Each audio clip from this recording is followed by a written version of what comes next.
माजी से क्या मुख्तलिफ था जब तकरीब हल्फ बर्दारी हो रही थी ऐवान सदर में, और फिर सदर आरिफ अलवी ने जाते जाते आइन की पासदारी के नाम पर एक और आइनी खिलाफ वर्जी कर दी। आइन को तोड़ा तो नहीं, लेकिन खिलाफ वर्जी कर दी, उस पर बात करनी है। फिर आज से सेनेट जो है वो आधा खाली हो जाएगा, क्या सेनेट टूट जाएगा, ये बताएंगे। वफाकी काबीना ने हल्फ उठा लिया है, कौन कौन शामिल हुआ है, क्या क्या मिलेगा उसको, इस पे बात करेंगे नाजरीन। मैं हूं एजाज अहमद और आप मेरा व्लॉग देख रहे हैं नए दौर पर, नया दौर न्यूज़ पर। नया दौर न्यूज़ को सब्सक्राइब कीजिए ताकि आपको लेटेस्ट इन्फॉर्मेशन और इंसाइट मिलता रहे। नाज़रीन, आज गुज़िश्ता रोज़ हल्फ बर्दारी हुई सदर आसिफ अली ज़रदारी की। ईवान सदर में बड़ा मुख्तलिफ माहौल था। हमने 2008 की हल्फ बर्दारी भी देखी, उस वक्त भी नारे लगे थे, लेकिन उस वक्त हालात और थे, और अब भी नारे लगे जिए भुट्टो के, एक जरदारी सब पे बारी के और बेनज़ीर भुट्टो साहिबा के। लेकिन माहौल जो था, हमने जो कल देखा वो पहले हम आपको बताते हैं। एक तो जस्टिस काजी फायद ईसा जो हैं वो बहुत रिलैक्स थे जब वो हल्फ ले रहे थे, यानी उन्हें ये इत्मीनान था कि वो अपनी जिम्मेदारी अदा कर रहे हैं और एक मुंतखब सदर से हल्फ ले रहे हैं। लेकिन चश्मे फलक ने देखा और हमने भी देखा, ऐवान सदर के दरबार हॉल में फौजी क़यादत दाखिल हुई, और पूरी फौजी क़यादत थी। Army chief general Asim Munir भी थे, जनरल साहिर शमशाद मिर्ज़ा भी थे, जनरल नदीम थे, DGISI, तीनों सर्विसेज चीफ्स थे। दो तीन बातें ज़रा मुख्तलिफ देखी। जब हमने माजी में देखा था 2008 के वक्त, उसके बाद ममनून हुसैन की हल्फ बर्दारी भी हमने देखी। नॉर्मली जब फौजी क़यादत आती थी, और आरिफ अलवी के वक्त हमें नहीं बुलाया गया था, वो PTI के रिपोर्टर्स जो है वो दौड़ाधड़ उनको बुलाया गया था, और मैं चूँकि 30-32 साल से ईवान सदर कवर करता हूँ, इसलिए हमेशा बुलाते हैं। तो हमने देखा कि इस बार जो मूड था फौजी क़यादत का वो बड़ा मुख्तलिफ था।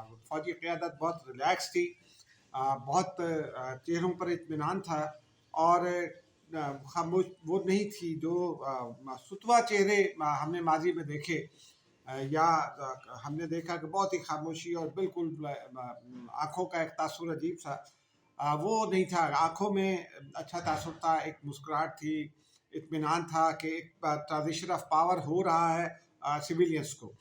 और आसिफ अली ज़रदारी की ऐवान सदर में मौजूदगी जो है वो इस बात की को तक़वियत देगी और यकीनी बनाएगी कि जो निज़ाम है वो 5 साल मुकम्मल करे, क्योंकि आसिफ अली ज़रदारी वो सदर हैं जिन्होंने आईने पाकिस्तान के लिए बहुत कुछ किया, पाकिस्तान के लिए बहुत कुछ किया, और माजी में सदारती इख्तियारात जो उनकी अपनी ज़ात में मुर्तकिज़ थे वो भी उन्होंने पार्लियामेंट को दिए। फिर हमने देखा मियाँ नवाज शरीफ साहब तशरीफ़ लाए। नवाज शरीफ साहब ज़रा खामोश थे, संजीदा थे, लेकिन जनरल नदीम आगे बढ़कर उनसे मुआनका किया, और फिर आर्मी चीफ भी मिले, बिलावल भुट्टो ज़रदारी से मिले। उन्होंने बेनज़ीर भुट्टो साहिबा की जो दोनों बेटियां थीं उनको मुबारकबाद दी। वहाँ फरियाल तालपुर भी मौजूद थी, बासित ज़रदारी के जो बहनोई हैं उनके शौहर मीर मुनव्वर अली तालपुर वो भी मौजूद थे, मोहसिन नकवी भी थे, बाकी लोग भी थे, सारे बहुत 700-800 लोग थे वहाँ। लेकिन ये हमने देखा कि पोडियम पर जहाँ बैठकर सदर मुमलिकत में हल्फ लेना था, जहाँ खड़े होकर चीफ जस्टिस ऑफ पाकिस्तान से, चीफ जस्टिस और सदर की कुर्सी के साथ साथ एक कुर्सी वज़ीर आज़म की थी, जो नॉर्मल होता है। लेकिन गैर रवायती तौर पर एक रवायत से हट कर यूँ कह लें, एक नई सियासी रिवायत कायम की गई जो बहुत अच्छी है, और वो थी आरिफ अलवी साहब का हल्फ लेना, हल्फ बर्दारी की तकरीब में पोडियम पर बैठना। अलवी साहब खामोश बैठे रहे, आए तो कौमी तराना 2 बार हुआ, दोनों बार कौमी तराना के लिए वो खड़े हुए और खामोश रहे, उन्होंने कोई जस्टिस नहीं दिया। लेकिन एक बात जो लोगों ने भी नापसंद की, नोट की, वो ये थी कि जब हल्फ बर्दारी की तकरीब हो गई, हल्फ ले लिया सदर मुमलिकत ने, और उसके बाद वो बैठने लगे, तो उन्होंने पहले मुसाफ़ा किया, जो मुबारकबाद का मुसाफ़ा होता है हल्फ लेने वाले के साथ, यानी चीफ जस्टिस ऑफ पाकिस्तान के साथ। वज़ीर आज़म के साथ भी उन्होंने मुसाफ़ा किया। फिर उन्होंने मुसाफ़ा किया आरिफ अलवी साहब से। पाकिस्तान की रिवायत ये है कि खड़े होकर हाथ मिलाया जाता है, लेकिन आरिफ अलवी साहब ने बैठे बैठे यूँ करके हाथ दिया, उन्हें जैसे बहुत नापसंदीदा कोई काम हो गया है। اس سے پہلے اس کے بعد ہم نے یہ دیکھا کہ سرینا عیسیٰ صاحبہ جو وہاں موجود تھی فرنٹ رو میں تھیں، ان کو بٹھایا گیا تھا بینظیر بھٹو کی صاحبزادیوں کے ساتھ۔ وہ جب ان سے ملاقات کی انہوں نے، تو وہ بینظیر بھٹو کے ذکر پر آبدیدہ ہو گئیں، کیونکہ سرینا عیسیٰ صاحبہ کے بھی بینظیر بھٹو صاحبہ کے ساتھ اچھی دعا سلام تھی، کیونکہ دونوں ظاہر سی بات ہے، ایک سرینا عیسیٰ صاحبہ کی جو فیملی ہے سندھ میں، وہ بھی بڑی فیملی سمجھی جاتی ہے، اور پھر وہ جس فیملی کی بہو ہیں وہ بھی فیملی سمجھی جاتی ہے، تو فیملی ریلیشن شپ یا تعلقات تو ان کے ہوتے ہیں، بہت اچھے ہوتے ہیں۔ اس کے بعد بہرحال وہ پھر آج جو ہے وہ وفاقی کابینہ کی حلف برداری بھی ہو گئی۔ اسحاق ڈار صاحب وزارت خارجہ کا ابھی پہنچے نہیں ہیں، نوٹیفیکیشن جاری نہیں ہوا، جب میں ویڈیو ریکارڈ کر رہا ہوں تو اس وقت تک نوٹیفیکیشن جاری نہیں ہوا، وہ پہنچے نہیں ہیں۔ اورنگزیب صاحب جنہیں مشیر خزانہ مقرر کیا گیا وہ پہنچ گئے ہیں۔ ایک خبر اس میں یہ ہے کہ جلیل عباس جیلانی مشیر خارجہ نہیں بن رہے، ابھی تک کی خبر یہ ہے، کیونکہ اس میں ایک قباحت یہ ہے کہ اسحاق ڈار صاحب کے اوپر پھر 2 چیک ہو جائیں گے۔ طارق فاطمی صاحب معاون خصوصی بن رہے ہیں، وہ شاید وہ بھی کل اپنا چارج لے لیں گے، اور ان کے ساتھ ساتھ اسحاق ڈار صاحب خود ہوں گے۔ تو اب مشیر خارجہ کے طور پر جلیل عباس جیلانی کی موجودگی جو ہے وہ اسحاق ڈار کے لیے ناگوار ہوگی، کیونکہ وہ ان کے اوپر پھر ڈبل چیک ہو جائے گا ایک طرح سے۔ تو ابھی فی الحال وہ نہیں بن رہے، آگے چل کر بن جائے اس کا ابھی کچھ پتہ نہیں کہا جا سکتا۔ انوار اللہ کاکڑ صاحب کل وہاں موجود تھے، اور پھر وہ وہاں سے رخصت ہو گئے۔ محسن نقوی صاحب کل وہاں موجود تھے، ہم نے ان کو وزیر داخلہ بننے کی مبارکباد دی، انہوں نے کہا اور انہوں نے تصدیق کر دی تھی کہ وہ آ رہے ہیں، پہلے مشیر داخلہ ہوں گے، پھر سینٹ جیتنے کے بعد وہ سینٹ الیکشن جیتنے کے بعد وہ وزیر داخلہ کا چارج لے لیں گے۔ بہرحال مبارک ہو ان سب کو۔ لیکن مصدق ملک رانا تنویر کا پسندیدہ موضوع ہے اسپیشل ایجوکیشن، وہ وہیں پر رہیں گے۔ مصدق ملک صاحب جو ہیں وہ پیٹرولیم میں دلچسپی رکھتے ہیں، ان کی ماضی کی کارکردگی بھی ٹھیک رہی پیٹرولیم کے شعبے میں، لیکن کچھ لوگوں کا خیال ہے کہ ان کو اطلاعات میں جانا چاہیے۔ عطا تارڑ صاحب جو ہیں وہ مسلم لیگ نون کی جانب سے یہ کہا جا رہا ہے کہ وہ اطلاعات کے وزیر ہوں گے، اور جو عمران خان صاحب کے سابق ساتھی تھے جو علیم خان صاحب، وہ بھی وزیر بن گئے، جام کمال وزیر بن گئے۔ اب جام کمال جو ہیں وہ شاید وہ بھی دلچسپی رکھتے ہوں گے پیٹرولیم کی وزارت میں، آپ دیکھیے ان تینوں کو کیا ملتا ہے۔ لیکن بہرحال یہ ایک اچھی روایت قائم ہو رہی ہے کہ مختلف ان کی جو آ رہی ہے سینٹ بن رہی ہے۔ اب ناظرین ٹرانزیشن آف پاور تو مکمل ہو گئی، تو عارف علوی صاحب کی بات کر لیتے ہیں۔ وہ ایوان صدر سے جب تقریب حلف برداری ختم ہوئی تو وہ رخصت ہوئے اور پھر سیدھے کراچی چلے گئے۔ کراچی پہنچتے ہی انہوں نے ایک پریس کانفرنس کر دی، دھواں دھار پریس کانفرنس، اور انہوں نے سب کچھ ملیا میٹ کر دیا، اور انہوں نے کہا جناب آئین کے خلاف ورزی ہو رہی ہے، اور یہ ہو رہا ہے اور وہ ہو رہا ہے، اور میں نے آئین کی پاسداری کی۔ کل کی پریس کانفرنس میں انہوں نے آئین کی پاسداری نہیں کی بلکہ آئین کی خلاف ورزی کی۔ آئین پاکستان صدر مملکت کو روکتا ہے کہ وہ 2 سال سیاست نہیں کرے گا۔ میری ذاتی رائے یہ ہے کہ صدر ایک سیاسی آفس ہوتا ہے، ہونا چاہیے، کیونکہ پولیٹیکل پارٹیز جو ہیں وہ الیکٹ کرتی ہیں، لیکن جو سروس آف پاکستان ہے وہ آئین پاکستان کا ایک شیڈول ہوتا ہے۔ سروس آف پاکستان میں اگر دیکھیں تو صوبائی گورنر سروس آف پاکستان کا حصہ نہیں ہوتے، کیونکہ صوبائی گورنرز بھی جو احکامات سائن کر رہے ہوتے ہیں وہ آن بیہاف آف پریزیڈنٹ کر رہے ہوتے ہیں، پریزیڈنٹ فیڈریشن کے سربراہ ہوتے ہیں، اور وہ تمام ایگزیکٹو کے کاموں کی منظوری ہو دیتے ہیں۔ تو سروس آف پاکستان میں پریزیڈنٹ نہیں ہے، اس لیے پریزیڈنٹ پر جو 2 سال کی گورنمنٹ امپلائیز پر یا سروس آف پاکستان سے متعلق لوگوں پر پابندی ہے، وہ صدر مملکت پر بھی عائد ہوتی ہے۔ لیکن ساتھ ہم آپ کو یہ بھی بتا دیں کہ صدر مملکت جو آئین کی پاسداری کی بڑی باتیں کر رہے ہیں، انہوں نے کب آئین کی خلاف ورزی کی؟ پہلی تو انہوں نے آئین کی خلاف ورزی آنے کے کچھ عرصے کے بعد کر ڈالی تھی، اور یہ اس وقت کی تھی انہوں نے جب آپ جو ہے وہ اس وقت شوکت ترین جو ہے مشیر خزانہ تھے، انہوں نے شوکت ترین کو نامزد کر دیا تھا NFC کا چیئرمین۔ یہ انتہائی غلط بات تھی، یہ آئین کی خلاف ورزی تھی، کیونکہ آئین میں یہ لکھا ہے کہ صرف منتخب آدمی چیئرمین ہو سکتا ہے، وہ منتخب نہیں تھے وزیر خزانہ، اور اس طرح انہوں نے وہ کی۔ پھر جسٹس قاضی فائز عیسیٰ کے ریفرنس میں خود سپریم کورٹ نے قرار دے دیا کہ صدر کا جو ہے نا وہ انہوں نے آئین کی خلاف ورزی کی، آئین توڑا انہوں نے۔ اس کے بعد انہوں نے جب تحریک عدم اعتماد آئی تو عمران خان صاحب کے حکم پر انہوں نے ایڈوائس قبول کی اور اسمبلی توڑ دی، یہ بھی آئین کی خلاف ورزی تھی، اور یہ صریح خلاف ورزی تھی۔ خود سپریم کورٹ اپنے فیصلے میں بدیال जस्टिस बदयाल की सरबराही में ये करार दे चुकी है कि सदर मुमलिकत ने सरीहन खिलाफ वर्जी की।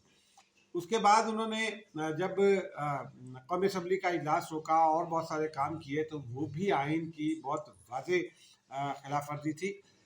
फिर उन्होंने आइन की रूह के मनाफी हल्फ लेने से इनकार किया था वज़ीर आज़म से, और इस वक्त तो उनको याद नहीं आया। फिर अभी और मामलात में भी जो है वो अदालत उनको करार दे चुकी है, ख़ास तौर पर इलेक्शन की तारीख के मामले में। फिर उन्हें सुप्रीम कोर्ट के ही लार्जर बेंच ने करार दिया कि उन्होंने आइन की खिलाफ वर्जी की। तो ये किस आइन की बात करते हैं जिसकी वो खिलाफ वर्जी करते रहे। फिर वो 9 मई के वाक़े के बाद जो कुछ भी हुआ, इमरान आप समझते हैं कि वो बेगुनाह है, समझते रहे, ये तो फैसला अदालतों ने करना है, लेकिन द वे वो इमरान खान से मिलने के लिए बेचैन थे वहाँ चले गए। उससे पहले जब आर्मी चीफ के तकर्रर का मामला आया तो भी उन्होंने अपनी आइन की जो जिम्मेदारी थी उसकी खिलाफ वर्जी की। आइन इस बात की इजाज़त नहीं देता कि सदर मुमलिकत किसी से मुशावरत करे सिवाय वज़ीर आज़म के। वो जब वज़ीर आज़म ने एडवाइस भेजी जनरल आसिम मुनीर की और जनरल साहिर शमशाद की, तो वो जहाज़ पकड़ के लाहौर चले गए और उन्होंने जाकर इमरान खान से की। हुकूमत उस बात को पी गई, शहबाज शरीफ हुकूमत उस बात को पी गई क्योंकि उस वक्त फंडा क्रिएट करना मुनासिब नहीं था। लेकिन ये भी आइन की जो रूह है उसके मनाफी है। सदर के इख्तियारात जो हैं वो सदर के इख्तियारात हैं, इमरान खान के इख्तियारात नहीं है, पार्टी लीडर के इख्तियारात नहीं है। फिर गुज़िश्ता रोज़ उन्होंने खुद ये कबूल कर लिया कि मैं तो पार्टी के लिए काम करता रहा, यानी वो सदर मुमलिकत के तौर पर नहीं पार्टी के लिए काम करते रहे। और फिर अचानक उनका अंदर का जो ईमानदार है, जिसे बहुत सारे लोग यूथिया कहते हैं, वो बेदार हो गया और उन्होंने कहा कि मैंने ये गाली थी कि असम्बली का इजलास नहीं बुलाऊंगा। और फिर उन्होंने इमरान खान के लिए अनारों भी मांगना शुरू कर दिया। और ये ठीक है कि सदर मुमलिकत के तौर पर आप एक रप्रोचमेंट की कोशिश कर रहे थे इमरान खान और एस्टेब्लिशमेंट के दरमियान, ये कोई एतराज़ की बात नहीं है, ये मुनासिब बात है। लेकिन बहरहाल उन्होंने बहुत सारी वादे खिलाफ वर्जियाँ की हैं। आरिफ अलवी को ये जेब नहीं देता कि वो ये कहें कि जी आइन की खिलाफ वर्जी है, क्योंकि वो खुद आइनी खिलाफ वर्जियों के मुर्तकिब रहे हैं। और इलेक्शन के हवाले से आपको कोई एतराज़ था तो आप एक रेफरेंस भेज देते, आप नोट लिख देते, आप इलेक्शन कमीशन को बुला लेते। आपने कुछ नहीं किया उस वक्त। आज आपने पार्टी लाइन ले ली, इसका मतलब ये है कि आपने बतौर सदर अपने जो गैर कल जो मैंने हल्फ के अल्फाज सुने वो ये थे कि कोई राय जो है ना किसी भी किस्म की मदाखलत नहीं कर होगी और किसी राय से मुतासिर नहीं होगा सदर मुमलिकत अपने ऑफिशियल कंडक्ट में। तो सदर साहब तो अपना जो है वो मुतासिर हो रहे थे मुसलसल PTI के अहकाम से।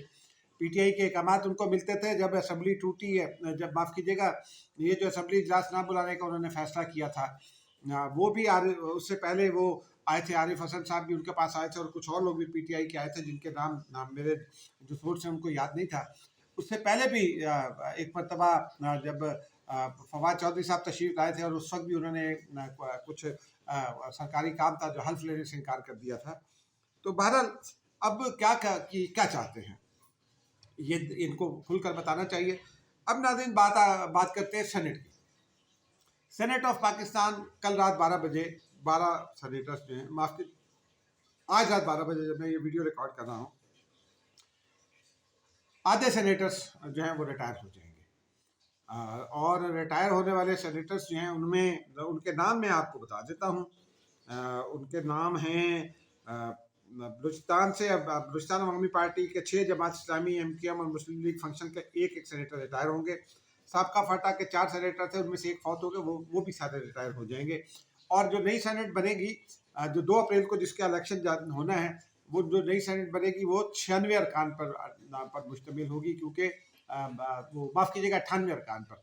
तो वो उसमें फाटा के जो सीटें 4 वो ख़त्म कर दी गई हैं। अक़लियतों की नशिस्तें थी तो 102 हैं मेंबरान थे, तो इसलिए वो अब वो सेनेट माफ़ कीजिएगा 96 ही रहेंगी, 96 नशिस्तें रहेंगी।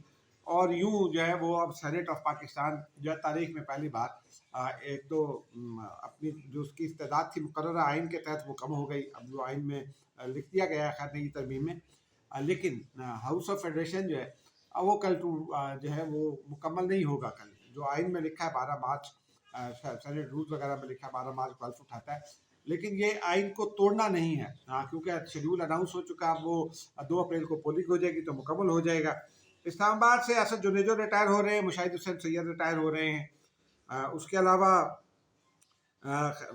چیئرمین سینیٹ صادق سنجانی اور ڈپٹی چیئرمین مرزا محمد آفریدی بھی ریٹائر ہو رہے ہیں۔ اس کے علاوہ بلوچستان، خیبر پختونخوا، پنجاب اور سندھ کے 11 سینیٹر ہیں جو ریٹائر ہو رہے ہیں۔ اسحاق ڈار، رضا ربانی، مولا بخش چانڈیو، فروغ نسیم اور مظفر شاہ ریٹائر ہونے والوں میں شامل ہیں۔ قائد باختلاف ڈاکٹر شہزاد وسیم، مصدق ملک، ڈاکٹر آصف کرمانی، ولید اقبال، حافظ عبدالکریم اور سینیٹر سیمی ایفدی ریٹائر ہونے والوں میں شامل ہیں۔ اسی طرح سینیٹر فیصل جاوید، پیر صابر شاہ، طلحہ محمود، مشتاق احمد، دلاور خان، آدم سواتی اور روبینہ خالد بھی ریٹائر ہو جائیں گی۔ شوکت ترین کی نشست استعفے کے بعد پہلے ہی سینیٹر احمد خان کو خالی ہے۔ سینیٹر احمد خان، کودا بابر، شفیق ترین، طاہر برنجو اور نصیب اللہ بارودئی بھی ریٹائر ہو جائیں گے۔ سابقہ فاٹا سے ڈپٹی چیئرمین مرزا محمد آفریدی، وہ کوشش کر رہے ہیں پی ٹی آئی کا ٹکٹ مل جائے۔ ہدایت اللہ خان، ہلال الرحمان اور شمیم آفریدی یہ ریٹائر ہو جائیں گے۔ اور یوں جو ہے ناظرین، سینٹ جو ہے وہ ایک باب مکمل ہوا، اور اب نیا باب تخلیق ہوگا، کیونکہ 2 اپریل کو سینٹ کا الیکشن ہے۔ نیا چیئرمین کون ہوگا یہ ہم آپ کو ابھی سے بتا دیتے ہیں۔ یوسف رضا گیلانی جو ہے وہ الیکشن لڑ رہے ہیں، ضمنی الیکشن لڑ رہے ہیں 14 مارچ کو۔ اسلام آباد کی نشست سے نون لیگ نے ان کی حمایت کر دی ہے، وہی چیئرمین سینٹ ہوں گے اگلے۔ انوار الحق کاکڑ صاحب چونکہ وزیر اعظم بنے تھے، انہوں نے استعفیٰ دے دیا تھا، لیکن اگر انوار الحق کاکڑ بعد میں آ جاتے ہیں تو انوار الحق کاکڑ کیا بنیں گے کیا نہیں بنیں گے یہ فیصلہ بھی ہونا باقی ہے۔ لیکن اب تک کی اطلاع یہی ہے کہ سینٹ آج رات 12 بجے یوں سمجھے کہ اس کے 50% ممبر ریٹائر ہو جائیں گے، اور نیا سینٹ 96 ارکان پر مشتمل ہوگا۔ مجھے اجازت دیجیے، خدا حافظ۔